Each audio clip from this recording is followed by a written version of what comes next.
एक गांव में रामसी और पद्मा पति पत्नी रहते थे। कुछ समय बाद उनका बच्चा होने वाला था। पद्मा हॉस्पिटल में भर्ती थी। नर्स ने रामसी को आकर खुशखबरी दी कि आपके जुड़वा बच्चे हुए हैं। रामसी ने कहा कि दो लड़के, लेकिन नर्स ने कहा कि एक लड़का एक लड़की। रामसी लड़की नहीं चाहता था क्योंकि लड़की की शादी में होने वाले खर्चे से वह डरता था। 2-4 दिन के बाद रामसी अपनी पत्नी और बच्चों के साथ अपने घर पर आ गया। वह ज्यादातर लड़के को ही खिलाता था। पद्मा को यह बात पसंद नहीं थी। एक दिन रामसी अपनी पत्नी से बोला कि हम दो बच्चों का खर्च नहीं उठा सकते। हमारी आर्थिक स्थिति अच्छी नहीं है। इसके अलावा लड़की की शादी में होने वाले खर्चे को भी हम नहीं उठा सकते। इसीलिए हम लड़की को मेरे मित्र को सौंप देते हैं, जिसकी कोई संतान नहीं है।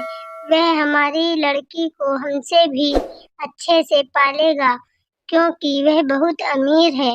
पद्मा ने अपनी लड़की को देने से मना किया, लेकिन रामसी के कहने पर दुखी मन से उसने अपनी लड़की को रामसी को सौंप दिया।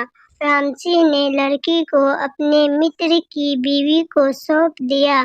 बच्चा पाकर वे बहुत खुश हुए। इसके बाद समय बीतता गया। रामसी अपने लड़के को अच्छे से पाल रहा था और उसकी हर इच्छा को पूरा करता था। लड़का जब 20 वर्ष का हुआ तो उसने रामसी से बाइक दिलाने की जिद की।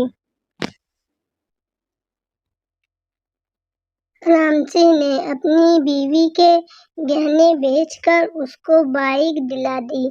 कुछ समय बाद उसने अपने लड़के के लिए खेत बेचकर एक दुकान खुलवा दी, जिससे वह कुछ कमाने लग गया।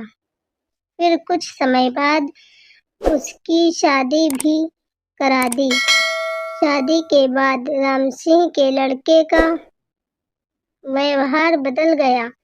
वह अपने पिता से बोला, आप मेरे ससुराल वालों को ताना मत मारा करो।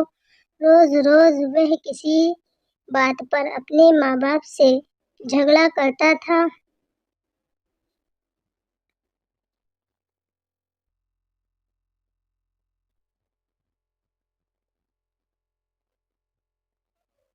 एक दिन उसने रामसी और पद्मा दोनों को उन्हीं के घर से निकाल दिया। बहुत समझाने पर भी वह नहीं माना। रामसी और उसकी पत्नी एक मंदिर में गए।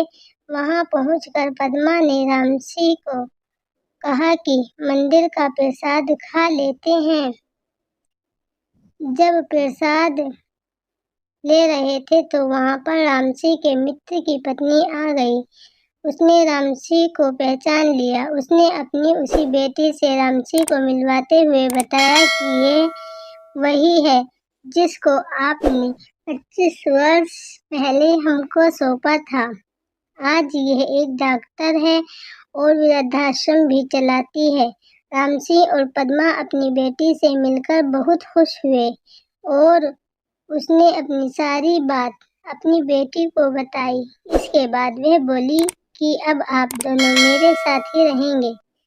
तो दोस्तों, इस कहानी से हमें यही सीख मिलती है कि हमें कभी भी लड़के लड़की में भेदभाव नहीं करना चाहिए। और अगर आपको ये कहानी पसंद आई हो तो चैनल को सब्सक्राइब कीजिए, वीडियो को लाइक कीजिए। मिलते हैं नेक्स्ट वीडियो में।